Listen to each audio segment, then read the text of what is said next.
고. 네. 네. 화면이 이제 크게 보이시죠? 네. 예. 네, 오늘 뭔가 약간 렉이 있다는 생각이 드는데요. 오늘은 5강 이제 영광의 소망을 우리가 한번 공부해 보고자 합니다. 집중해서 우리가 한번 들으시면 좋겠습니다. 우리 이제 지난 시간 우리가 3장 후반부부터 4장 이야기를 했어요. 지난 시간에 했는데요. 태생적인 죄인인 인간이었죠. 그래서 하지만 그 인간에게 하나님께서 의를 주시기로 하셨는데요. 지난 시간에 가장 중요한 단어 계속 반복해서 썼던 단어가 뭔지 기억하시나요? 네 글자네요. 율법 외에. 예, 맞습니다. 율법 외에 이 하나님 방식으로 하나님께서 하나님의 의를 주시기로 하셨죠. 그게 무엇이냐면 율법이 아니라 믿음으로 하나님의 의를 우리에게 주시기로 하셨습니다. 지난 시간 계속 반복해서 했었던 가장 중요한 표현이었습니다. 하나님의 의는 율법 외의 방식으로 우리 인간에게 오는 겁니다. 이 오직 은혜라고도 말할 수 있겠죠. 율법은 무엇을 말하냐면 행함을 말합니다. 우리가 열심히 지키고 이뤄야 낼 것들이 율법에 기록돼 있죠. 그러나 하나님께서는 율법을 행함이 아니라 하나님께서 다 하신 것들을 우리가 믿음으로 하나님의 의를 우리에게 주십니다. 조금 어려운 말로는 의를 전가한다 이렇게 이야기합니다. 이 믿음은 인간의 한계를 뛰어넘는 것이었죠. 이 누구에게나 주어지지만 그러나 쉬운 것은 아니었어요. 우리가 자랑할 것이 없습니다. 내가 탁월해서 얻는 것이 아니라 하나님이 택하셔서 주신 것이죠. 우리는 그저 하나님의 말씀을 믿고 내 감정과 경험이 아니라 하나님의 말씀을 신뢰하며 이 땅을 사는 것을 배워나가는 것 같습니다. 그 예를 들어서 누구를 보여주었죠? 지난 시간에? 아담? 아브라함. 네, 아는 맞았는데. 네, 아브라함. 네, 사장을 통째로 아브라함 얘기를 했죠. 그래서 아브라함이 이제 어떤 삶을 살았느냐 이것을 우리에게 보여준 것입니다. 아브라함이요. 믿음이 쉬운 것 같지만 쉬운 게 아니었어요. 왜냐하면 아브라함의 삶을 보시면 아시겠지만 아브라함이 실은 하나님께서 택하심을 따라 갔지만 항상 감정에 앞선 길은 아니었어요. 자식이 있지 않았을 때도 그는 하나님의 말씀을 의지해서 살아갔습니다. 하나님께서 아브라함을 보면서 물론 할례보다는 할례 이전의 믿음이 먼저였죠. 하지만 그 믿음이 우스운 것은 아니다. 왜냐하면 아브라함이 정말로 믿음으로 그의 사라의 경수가 끊어진 것 같은 그때에도 하나님의 말씀을 신뢰해서 살았다라는 것을 우리가 보았습니다. 이제 우리가 이런 질문을 던지게 됩니다. 하나님께서 믿음을 그저 우리에게 선물로 주시고 우리가 그 믿음을 따라 살아간다면 이런 질문을 던질 수 있어요. 왜 하나님께서 우리를 의롭게 하셨을까? 왜 우리에게 의로움을 주셨을까? 의로움이 우리에게 어떤 역할을 하는가? 이것을 고민해 볼 수 있겠죠. 그리고 또 하나는 그 성도를 의롭게 하셨던 우리가 할 수 없었던 그 일을 이루신 그 예수님은 어떠셨기에 그 일을 이루실 수 있었을까? 그것이 바로 이 5장에서 우리가 이야기 나누고자 하는 겁니다. 왜 의로움을 받았을까? 왜 우리를 의롭게 하신 예수님의 사역은 어떤 것일까? 이것을 우리가 좀 생각해 보는 거예요. 본문은 두 가지 정도로 단락이 나눠집니다. 그 5장 1절부터 11절인데요. 이 문단에서는 바울은 의롭다 하심을 얻은 신자에게 우리 성도들에게 그 은혜를 축하하자고 말합니다. 두 가지 축복이 있는데 하나는 하나님과의 화평, 그게 5장 1절에 나오고요. 또 하나는 이제 성도가 됨으로써 우리에게 소망이 찾아옵니다. 이 1절에 화평에 대해서 나오고 나머지 부분에 소망에 대해서 이야기합니다. 하나님 안에서 우리가 이 땅을 살아갈 수 있는 방식들을 알려주시는 거죠. 자, 이제 1번을 한번 생각해 볼게요. 바울은 믿음으로 의롭다 하심을 받은 자에게 무엇을 하라고 명령합니까? 여기 1절인데요. 여기를 오성경 집사님 1절 한 번만 읽어 주시겠어요?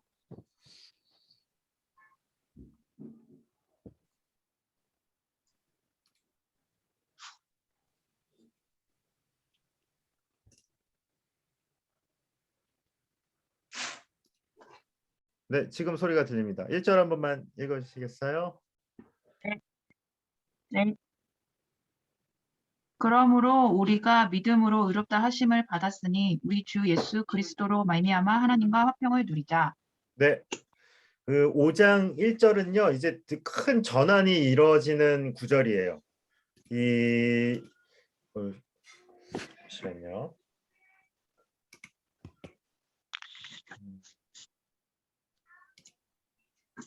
네, 그 5장 1절, 그러므로 우리가 믿음으로 의롭다 하심을 받았으니 이 부분이요, 1장부터 4장까지의 요약이라고도 할 수 있어요. 그러므로 믿음으로 의롭다 하심을 받았으니, 그동안 쭉 로마서 1장부터 4장까지 했었던 것을 한 문장으로 요약하자면 이거라고 말할 수 있겠죠. 믿음으로 의롭다 하심을 받았으니 그럼 이제 어떻게 해야 되냐라고 바울이 기록을 하는 건데, 이제 무엇을 해야 돼요? 예수 그리스도로 말미암아 하나님과 화평을 누리자, 이렇게 기록하고 있습니다. 먼저 이 화평이라는 단어를 우리가 좀 생각해 보면 좋겠는데요. 화평이라는 단어가 헬라어로 많이 들어보셨을 거예요. 에이레네. 들어보셨죠? 그리고 히브리어는 더 유명합니다. 샬롬.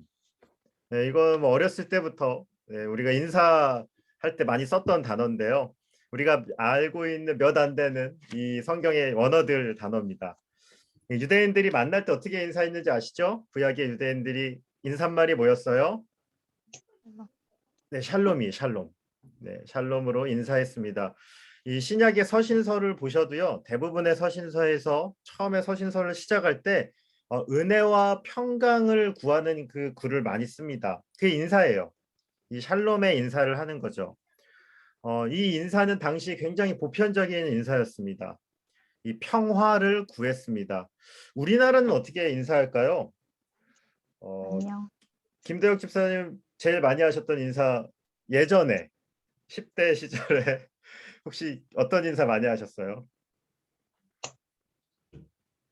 거의 욕이 반이지 아, 않나 여기 싶은데. 예, 알겠습니다. 중고등학교 때는 그랬던 것 같은데. 네, 10대 얘기했더니 또 네. 예, 알겠습니다. 네, 안 되겠죠. 그럼 욕하면은 저희는 안 되고요. 그런 인사, 다윗 형제는 뭔가 좀 욕을 제일 안 할 것 같은 지영자매, 아버지한테 인사할 때 어떻게 주로 뭐라고 했을까요? 우리나라 사람들이 이렇게 많이 했던 인사. 제가 원하는 답이 있는데. 밥 식사하셨냐? 역시 FM이야, FM. 질문하는 사람의 마음을 시원케 하는 대답입니다. 식사하셨어요라고 얘기를 많이 했죠. 예전에 저 어렸을 때도 그렇고 아마 더 우리 권사님, 집사님 시절에 많이 하셨을 것 같아요. 이게 어떻게 보면은 먹기고 살기 힘들었던 그 시대 속에 우리의 소망 아니겠어요? 식사하셨어요라고 인사했던 것들이. 유대인들이 샬롬이라고 인사했던 것은 그들이 정말로 샬롬을 원했던 거 알고 계시죠? 그 이스라엘의 역사를 보시면 알겠지만 나라가 이렇게 편안했던 시절이 별로 없습니다. 식민지로서 수백 년을 다른 나라에 가서 살기도 했고, 나라가 둘로 쪼개지기도 했고, 여러 가지 우여곡절을 겪고, 또 후에도 뭐 로마가 통치하기도 했고, 그 사람들이 뭘 소망해요? 샬롬이요. 평강을 소망하는 사람들이죠. 그래서요, 이 바울은 이제 구원을 받은 우리 하나님과 평강을 이루자, 하나님과 샬롬을 이루자. 이제는 예전에는 재판장과 피고였다면 이제 아버지와 아들로서 그 화목을 누리자라고 바울이 이야기를 하는 겁니다. 여기서 먼저 생각해 볼 것, 우리 하나님과의 화평은 무엇으로 이루어지는 거예요? 그 앞에 뭐가 써 있죠? 무엇으로 말미암아? 예수 그리스도로 네, 예수 그리스도로 말미암아 하나님과 화평을 이룰 수 있습니다. 우리 예수님의 십자가 사역이 우리에게 주어짐으로 우리가 하나님께서 우리를 의롭다라고 여겨 주십니다.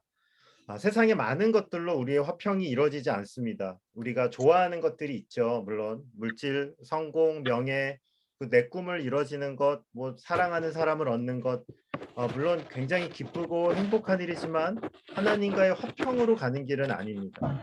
하나님과의 화평은 예수 그리스도를 통해서 우리에게 주어진다라고 바울은 우리에게 알려줍니다. 하나님 누리셔야 돼요. 왜냐하면 구원받아서 우리가 하나님의 자녀 되셨잖아요. 그러면요, 제일 먼저 해야 될 일이 그 가풍을 배워야 돼요. 그 집안 사람이 됐는데 갑자기 집에 가서 막 걸레질해요. 막. 자녀가 됐는데 자녀가 와서 이제 입양시켜놨더니 맨날 걸레질하고 있어요. 어떠시겠어요? 김혜정 집사님, 자녀를 딱 한 명 입양했는데 맨날 청소만 해요. 막 집에서 설거지만 하고. 물론 좋으실 것 같긴 한데 어떠신가요? 안 좋죠. 안 좋죠. 네, 네. 네, 그 아이가 딱 진짜 들어와서 사랑해서 데려왔는데 야, 이거 맨날 눈치만 보고 맨날 이상한 행동만 하면 그 부모 마음이 되게 슬픈 거죠.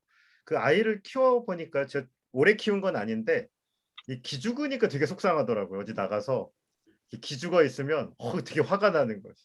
어떻게 날 닮았지? 막 기죽을 때 보면 차라리 그러면 안 되는데 이게 막 화라로 냈으면 좋겠어요. 그럴 때가 있더라고요. 그래서 우리가 예수 믿는데 여전히 우리 가운데 인간의 속성이 있고 또 우리가 뭔가 공로가 있고 내가 뭔가를 해야 될 것 같은 마음들을 가진 분들도 있어요.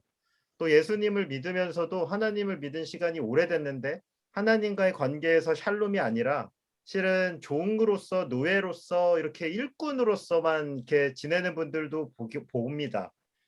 물론 일하는 거는 귀한 거고 되게 좋은 거예요. 하지만 이 아버지를 누리는 것이 굉장히 중요합니다. 아버지를 누리셔야 돼요. 아는 만큼 누리게 되는 거죠.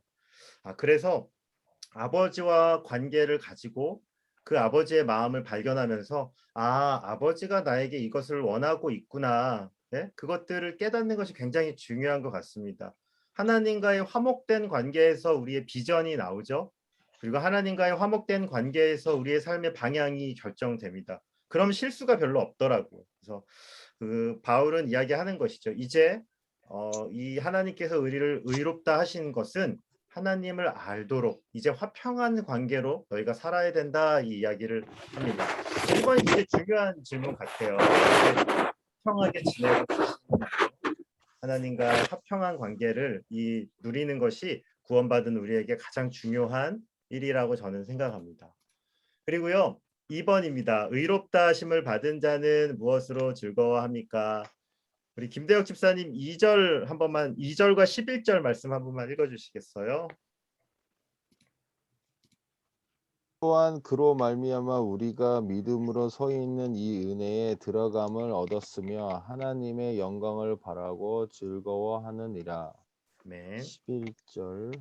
그뿐 아니라 이제 우리로 화목하게 하신 우리 주 예수 그리스도로 말미암아 하나님 안에서 또한 즐거워하느니라. 아멘. 네, 아멘. 그 아버지와 교제하고요. 하나님 아버지가 내 안에 계시고 내가 그리스도 안에 들어가면 하나님의 마음이 제 안에 오잖아요. 그렇게 될 때 우리 안에 무슨 일이 이루어지겠어요? 바로 하나님의 영광을 바라고 즐거워한다. 아버지의 마음이 이제 통하는 거죠.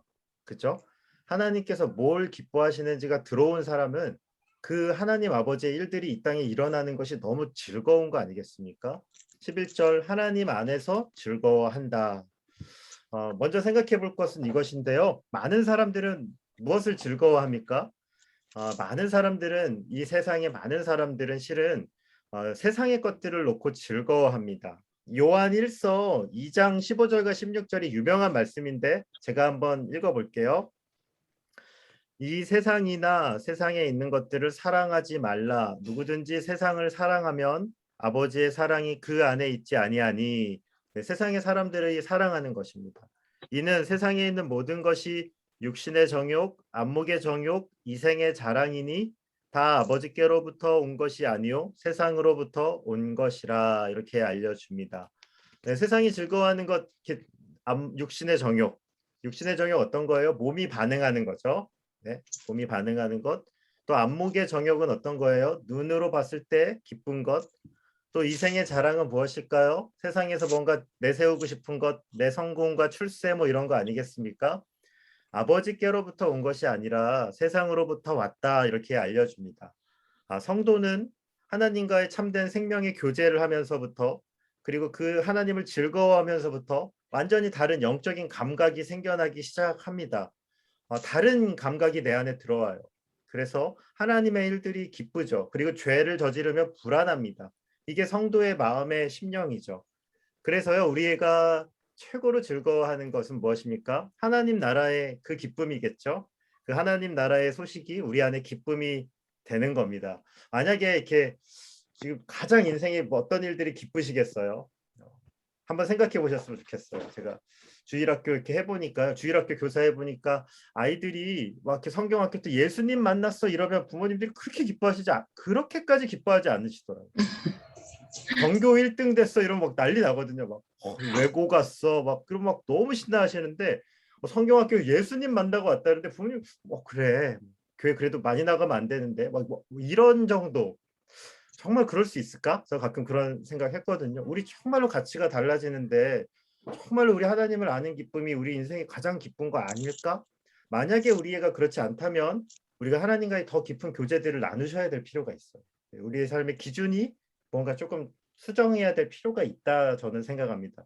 물론 억지로 되는 건 아니에요. 하지만 우리가 하나님을 통해 정말로 하나님의 그 일들이 일어나는 것이 기쁜가?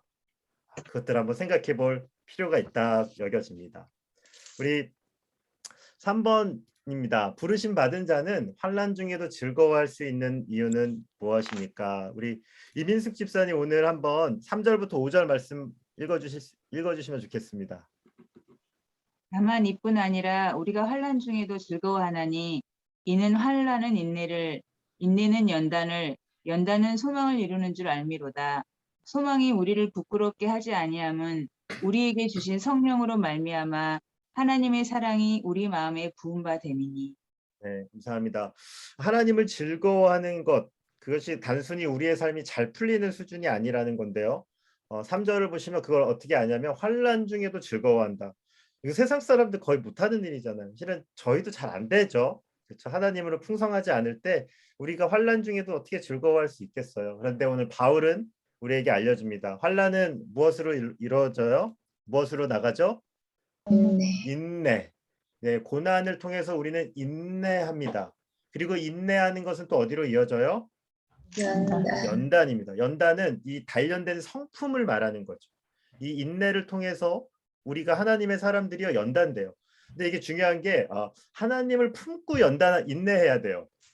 이게 모든 환난이 유익한 건 아니에요. 제가 보니까 하나님 없이 환난 받으면 성격이 나빠지더라고요. 그래서 아시죠? 이렇게 상처가 되고 막 쓴뿌리가 나오면 이게 공격적이 돼요. 그러나 하나님과 함께 환난과 인내를 견디신 분들은 연단을 받고요.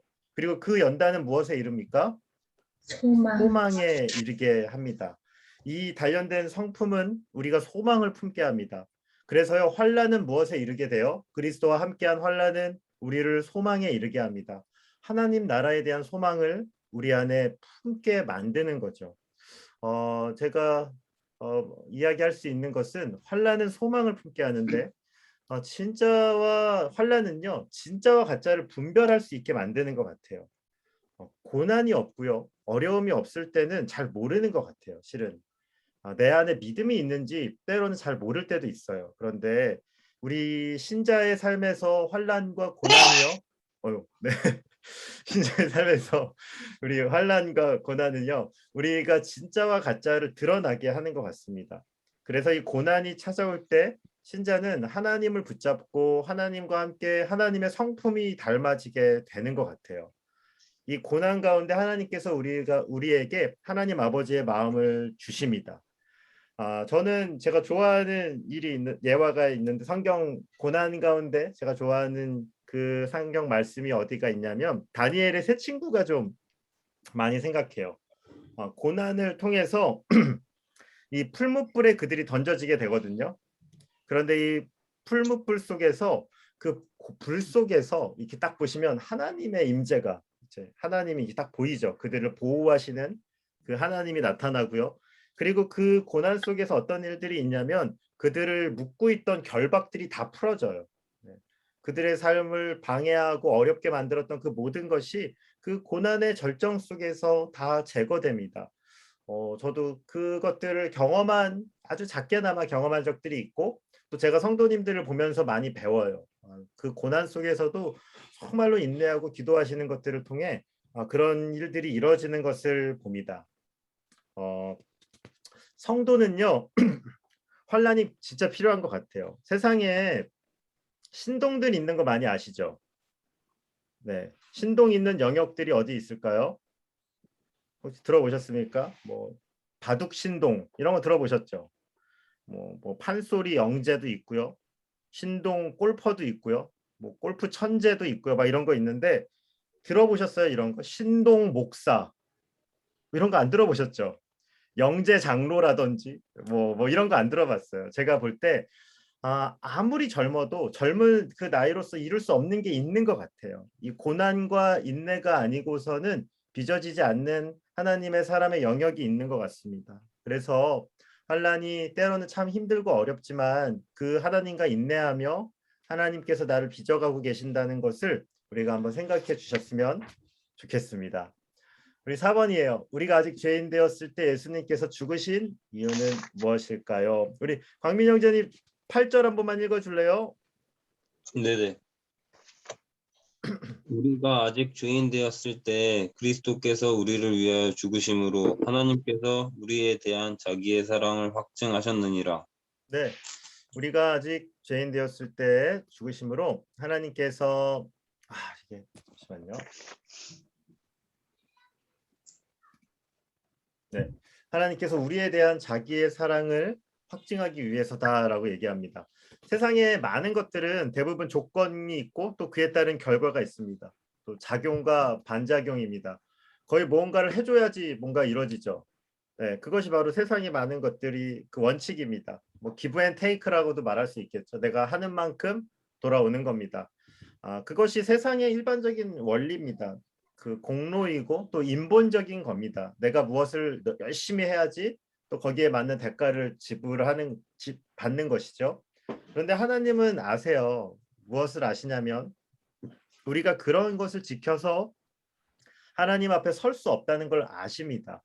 왜냐하면 우리는 율법 외의 방법밖에 하나님께 설 수가 없는 자들이에요. 이미 병들어 있기 때문에 그렇죠. 그래서 하나님께서는 하나님의 자녀들을 은혜로 구원해 주시기로 결심하셨습니다. 그래야지 복음이고 그래야지 은혜이고 그래야지 우리 죄인된 우리가 살 수 있습니다. 그래서요, 하나님께서는 우리가 아직 죄인 되었을 때 우리 예수님을 죽이셨습니다. 그리고 우리가 아직 죄인 되었을 때 하나님께서는 택한 자녀를 위해 자신의 모든 것을 죽이셨습니다. 하나님은 우리가 아직 얼마나 엉망인지 알고도 우리를 불러주셨습니다. 언제 예수님 만나셨는지 모르겠어요.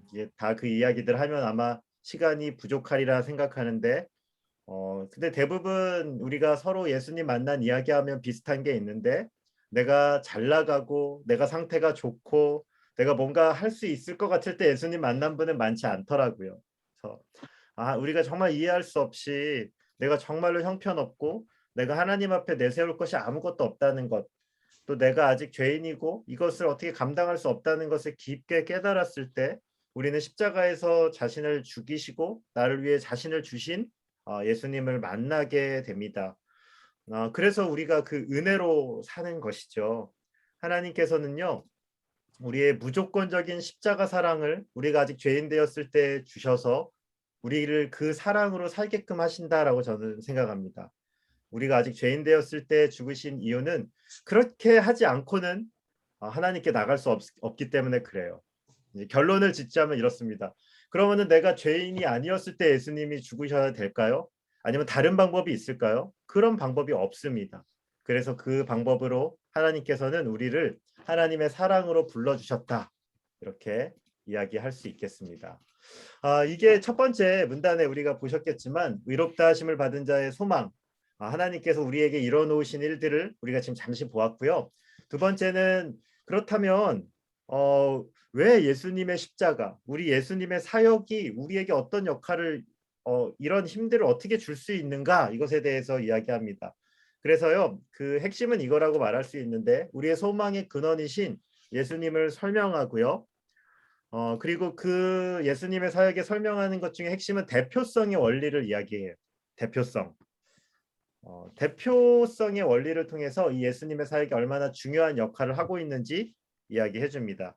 대표성이 원래 이렇게 아시죠? 제가 우리 수업의 반장님이 누구시죠? 다윗 형제님 반장님인데 이게 대표를 뽑은 거잖아요. 그래서 수업이 잘 진행이 안 되면 이제 제가 누구를 혼내야 되죠? 네, 다윗 형님 왜 이렇게 결석이 많은 거죠? 막 끝나고 잠깐 이야기합시다. 네, 그래서 아무나 붙자면 안 되잖아요. 그래서 그런 거죠 이제. 근데 우리 예수님께서 그 대표성에 대해서 우리가 한번 좀 생각해 보도록 합니다. 자, 5번이에요. 죄와 사망이 세상에 들어오게 된 이유와 이것은 어떤 영향을 미치게 됩니까? 우리 12절부터 14절 말씀을 김혜정 집사님 한번 읽어주시겠어요?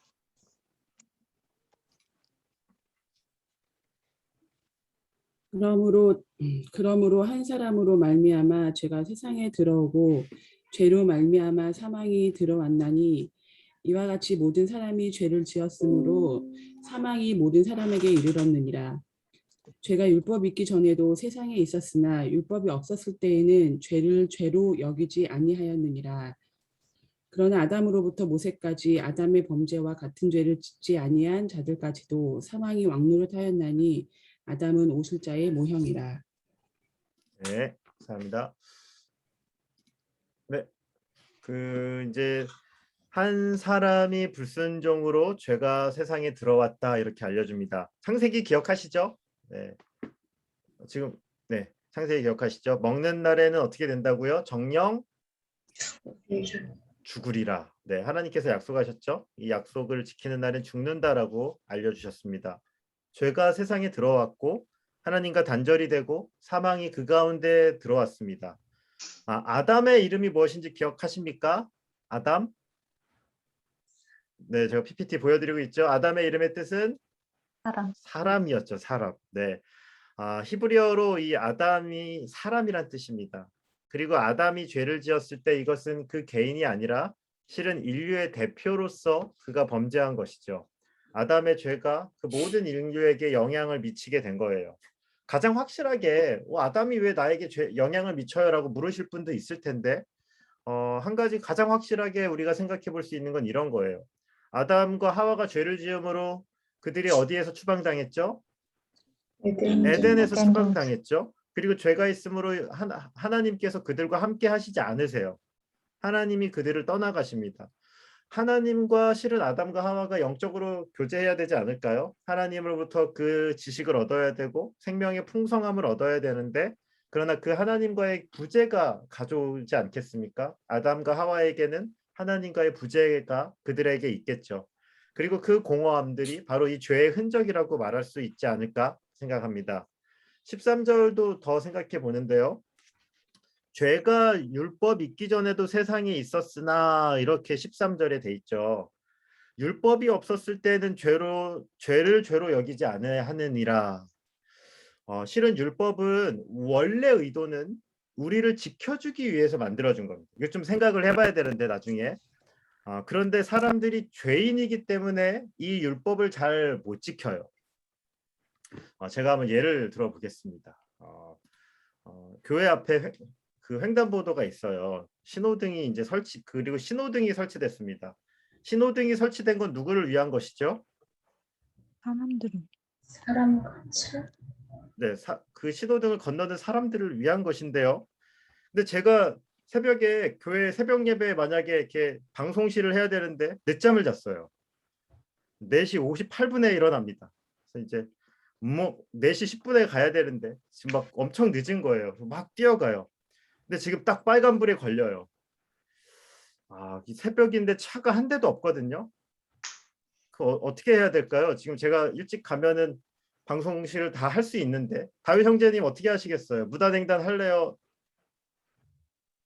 예, 저는 하는 편입니다. 네, 좋습니다.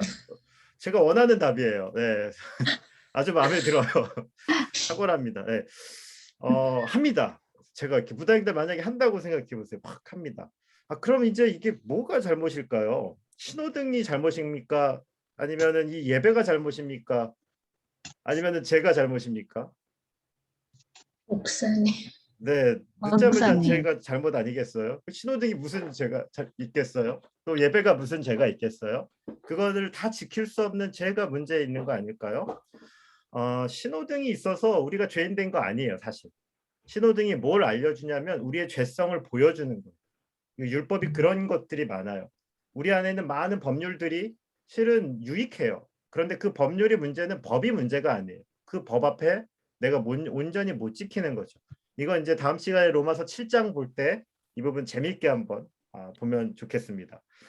아담으로부터 모세까지 이따가 좀 더 볼 텐데 이거 뭘 얘기한 거예요? 모세가 시내산에서 율법을 받잖아요. 그러니까 아담으로부터 모세까지는 율법 없던 시절을 말하는 거죠. 아직 법정적으로.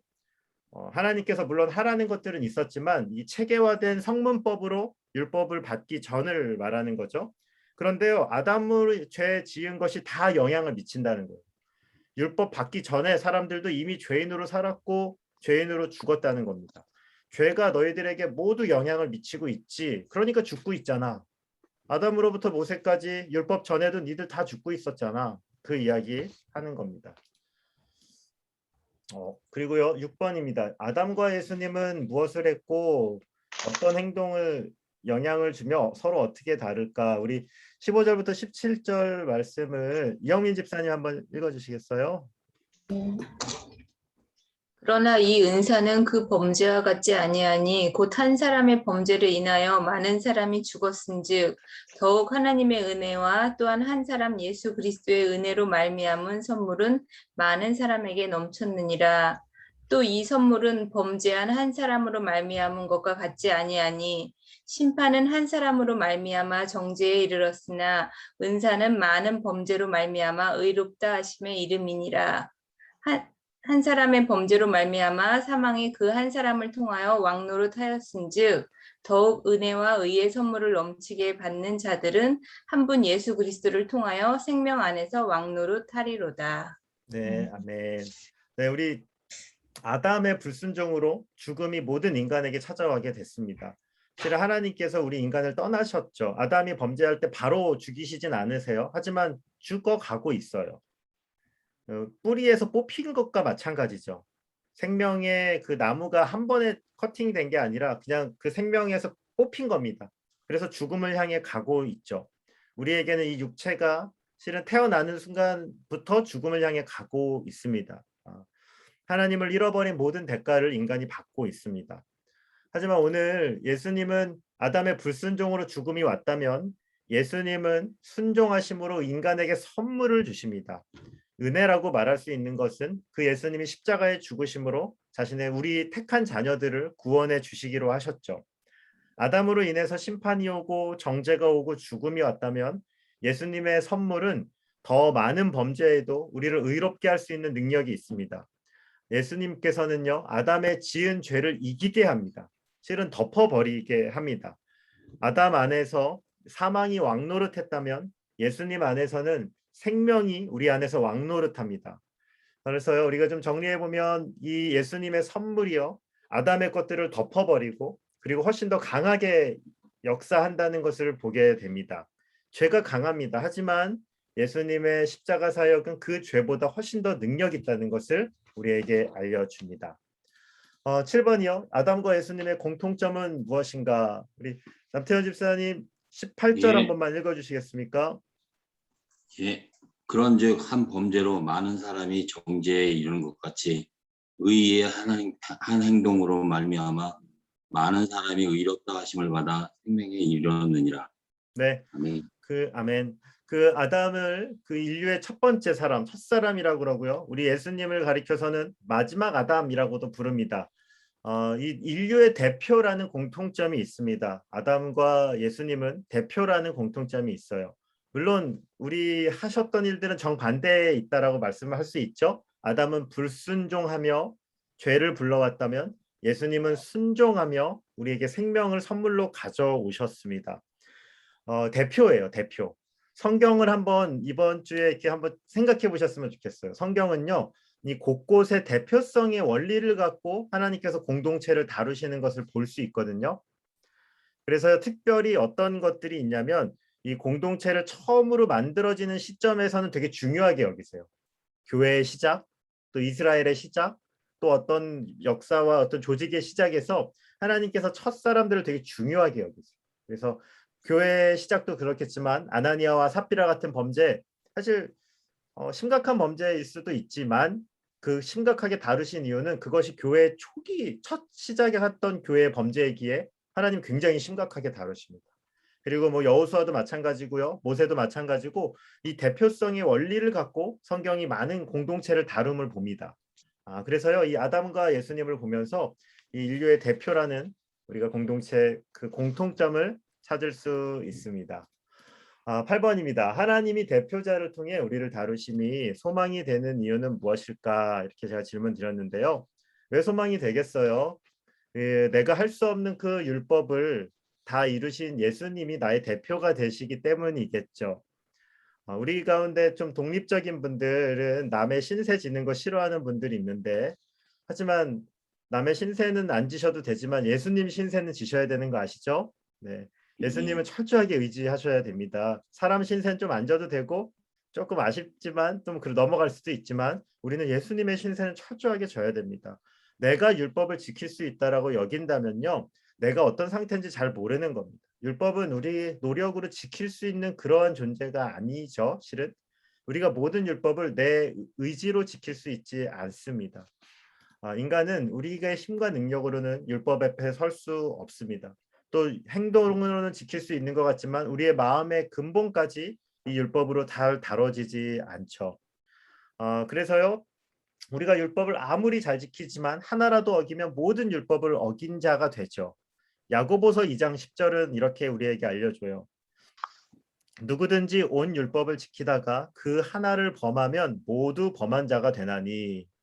네, 예수님 없이 구원받으시고 싶으시면 다 지키십시오. 근데 지킬 수 있겠습니까? 지킬 수 있는 사람은 아무도 없습니다. 이미 늦었습니다. 네. 여긴 다 늦으신 것 같은데요. 이제 막 태어난 아이들이라면 한번 기대해 보겠지만 걔도 안 됩니다. 죄성을 갖고 이미 죄인으로 태어나기 때문에 그렇죠. 그러나 우리의 대표가 있는 것이 우리의 소망입니다.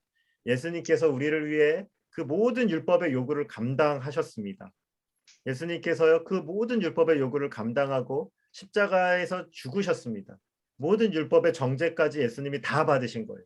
율법을 지키셨을 뿐만 아니라 율법의 그 심판까지도 예수님이 다 받으셨어요. 그래서 예수님이 우리의 소망이 됩니다. 내가 할 수 없는 그 일을 예수님이 다 이뤄주셨습니다.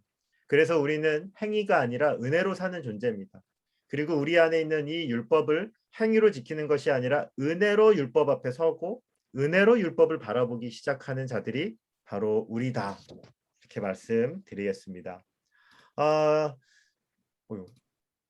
네, 이거는 이 질문들 하셨던 것들 조금 다루고 이제 좀 정리할까 하는데요.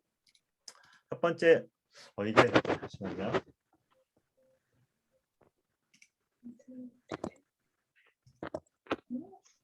컴퓨터를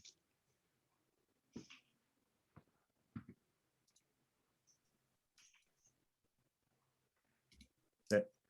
첫 번째, 아담으로부터 모세까지 사망이 왕노릇하였나의 의미는 무엇인가요? 이렇게 아까 하면서 조금 다뤘죠. 아담으로부터 모세까지는 무엇이 없던 시절이에요? 율법이 네, 율법이 이렇게 물론 하나님이 말씀하신 율법이 있었지만 기록된 이렇게 모세를 통해 딱 성문법처럼 주신 율법이 시내산에서 그 율법 받기 이전의 시대를 말하는 거죠. 그래서 13절에 보시면 죄가 율법이 있기 전에도 있었다. 죄가 이미 있었다는 거예요. 실은 율법을 주기 전부터 있었고 아담의 죄로부터 너희들은 죽어가고 있었다. 그 이야기를 하는 거죠.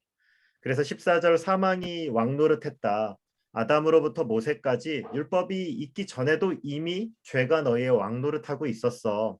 그래서 율법을 준 거죠. 왜요? 내가 죄인인 것을 깨닫게 하기 위해서. 내 힘으로는 구원받을 수 없음을 알고 하나님께 항복시키기 위해서 우리에게 율법을 주신 겁니다. 두 번째, 5장 6절에 기약대로를 예정으로 이해할 수 있을까? 이렇게 질문해 주신 분들 있는데 이 5장 6절을 보시면 우리가 아직 연약할 때 기약대로 그리스도께서 경건하지 않은 자를 위하여 죽으셨도다 이렇게 되어 있는데요. 쉬운 성경을 보시면 이 우리가 아직 연약할 때 그리스도께서 적절할 때 이렇게 되어 있습니다. 영어를 찾았더니 at just right time입니다. 이 아주 그 시간에 딱 맞는 시간에 우리 예수님이 죽으셨습니다라고 말한 거죠. 예정이라고도 말할 수 있지만 조금 더 적당한 표현은 경륜이라는 단어가 있는데 물론 비슷한 의미긴 하지만 이 경륜이라는 단어가 좀 비슷할 수 있고요. 왜냐하면 경륜은 그 하나님의 구원 사역에서 하나님의 역사를 이끄시는 하나님을 가리킬 때 조금 더 많이 쓰는 표현입니다. 에베소서 1장 9절과 10절에 이렇게 되어 있는데요. 제가 한번 읽어드릴게요. 그 뜻의 비밀을 우리에게 알리신 것이요 그의 기뻐하심을 따라 그리스도 안에서 때가 찬 경륜을 위하여 예정하신 것이니 하늘에 있는 것이나 땅에 있는 것이 다 그리스도 안에서 통일되게 하려 하심이라. 하나님의 구원 사역을 이루신 것이죠. 2000년 전 그 역사의 그 시점이 하나님이 보실 때는 이제 때가 찼다. 예수님이 오시고 그 십자가 사역을 이룰 때라고 보셨던 것이겠죠. 그래서 예정의 의미도 있지만 이 하나님이 정하신 그 시기에 예수님이 오셔서 그 중동에서 그 십자가를 지셨다 이렇게 말씀할 수 있겠습니다. 한번 질문입니다. 인간이 죄에 연약하게 만들어진 이유는 무엇일까요? 네, 되게 질문이 깊죠. 인간이 아까 전에 아담이라 그랬는데 아담의 뜻이 무엇이라고요? 사람이었죠. 자, 창세기 기억하실지 모르겠어요. 들으신 분이 있는데 아담의 어원 기억하십니까? 아담의 어원. 네, 죄송합니다. 괜히 너무 옛날. 예. 아담의 어원이요. 그 아담아라는 단어가 있는데 이게 뭐냐면 흙이에요. 흙. 좀 더 나쁘게 말하면 티끌 혹은 먼지예요. 창세기 3장 19절에 너는 흙이니 흙으로 돌아갈 것이다. 아담, 아담아. 이게 창세기로 보면은 이게 더 쉽거든요. 언어로 보면 이게 워드 플레이적이니까 우리로 말하면 랩하는 것처럼 힙합하는 친구들이 이렇게 단어 갖고 장난치는데 이 성경에 그런 게 되게 많거든요. 그래서 아담아, 아담 뭐 이렇게 하면서 쓰는 거예요. 이 표현이. 아담이 흙에서 나왔으니까 너 흙으로 갈 거야 이렇게 얘기하는데 저는 그렇게 생각해봤어요. 이 질문을 보면서 우리 신앙의 선배들이 만들었던 소요리 문답 1번 인생의 제일 된 목적이 무엇입니까? 하나님을 영원하게 하고 영원토록 즐거워. 공부 잘하셨네요. 네. 우리 인지자매, 좋아요. 하나님을 그것만 인생 영화롭게 하고 영원토록 그를 즐거워하는 겁니다. 우리 흙이잖아요. 근데 우리 흙 자체는 생명이 없어요. 우리 안에 하나님이 들어오시고 그분이 우리 안에 거하기 시작하는 것이 우리 인생의 목적입니다. 원래는 우리가 생명을 낳아야 되는데 우리 흙에서 하나님이 떠나시잖아요. 아담의 범죄로 인해서 하나님이 떠나고 마치 이 흙에서 생명이 빠진 것처럼 공허해집니다. 그래서 인생이 모두 공허하죠. 실은 하나님이 없는 인생이 뭔가 자꾸만 그 가운데 뭘 채우려고 해요. 공허하니까 사람을 채우고 물질을 채우고 돈을 채우고 욕망을 채우고 뭐 아까 전에 요한일서 보았겠지만 이생의 자랑 뭐 안목의 정욕 다 채우는데 공허함을 이길 수가 없습니다. 실은 우리가 죄에 연약하게 만들어진 이유 무엇일까요? 생명이 우리 안에 빠져서 그런 거 아닐까요? 그리고 우리가 정말로 알아야 될 그분이 우리 안에 없으니까 인생들이 죄에 자꾸만 넘어지는 거 아니겠어요? 그런데 우리에게 소망이 있다면 하나님이 우리 안에 들어오시는 거죠. 생명의 씨앗이신 예수 그리스도가 내 안에 거하시고 그리고 그분과 교제하고 그분의 마음이 우리 안에 들어가기 시작할 때 어떤 일이 일어나요? 죄에 맞서기 시작하죠.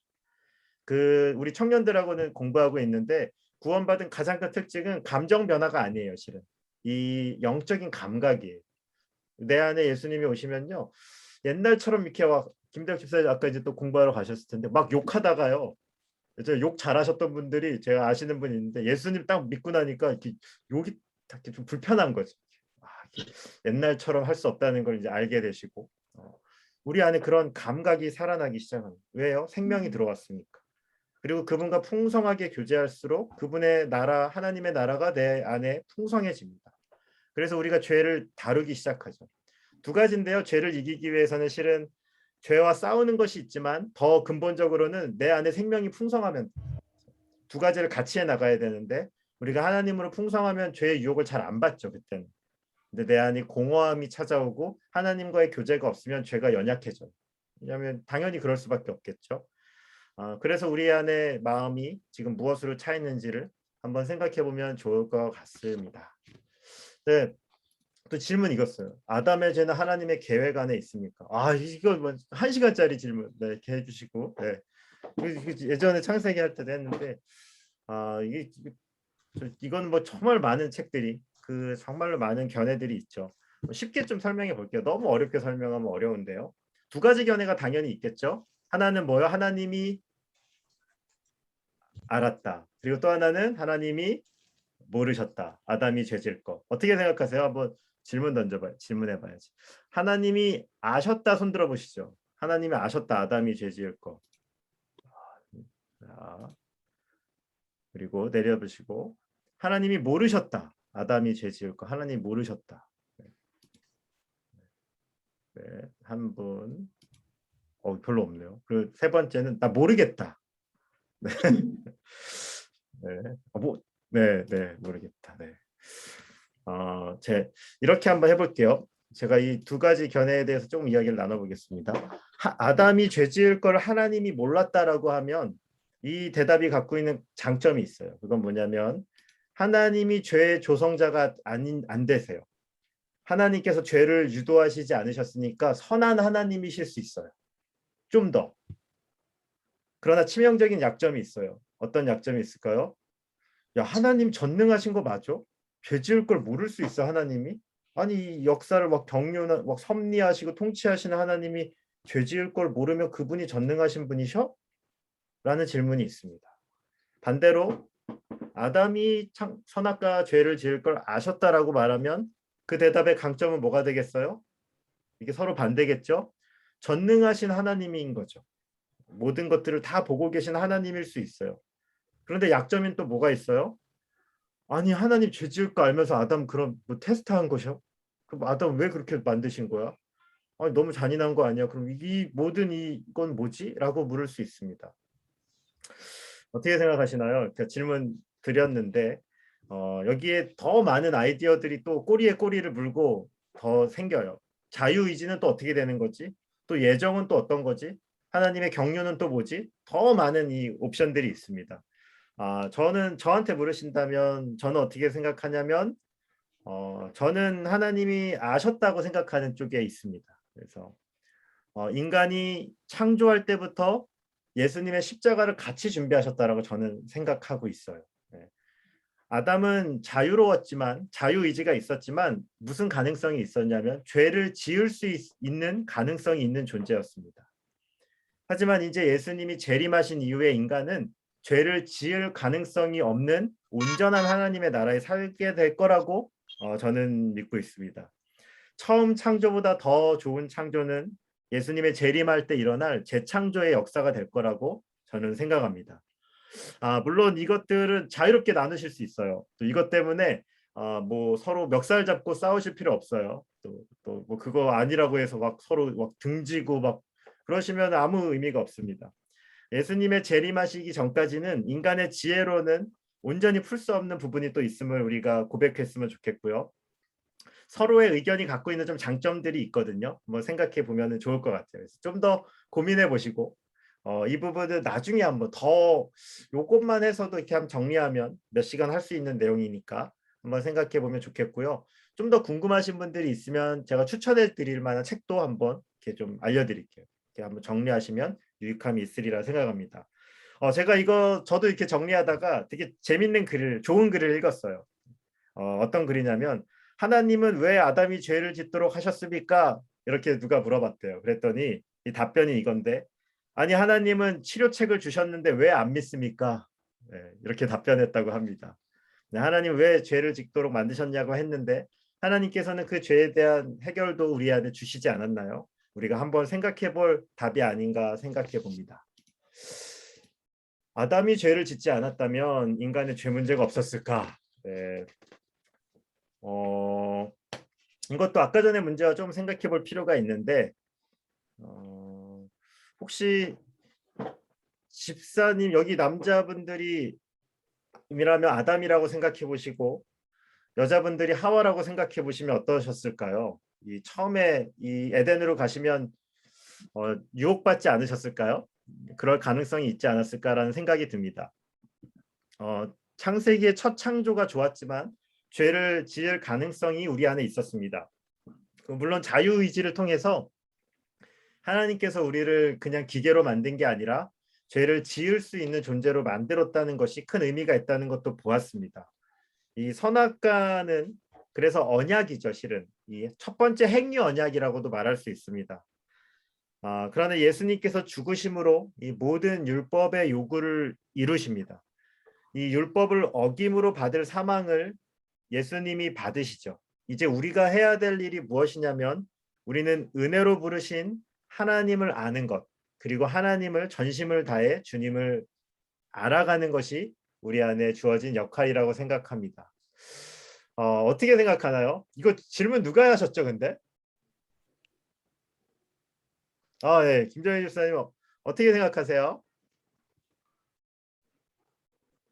대답은 너무 뻔한 거, 죄를 짓지 않을 수 없는 인간이기 때문에 제 문제는 있을 수 있는데 만약이라는 단어이기 때문에 목사님의 생각을 듣고 싶었어요.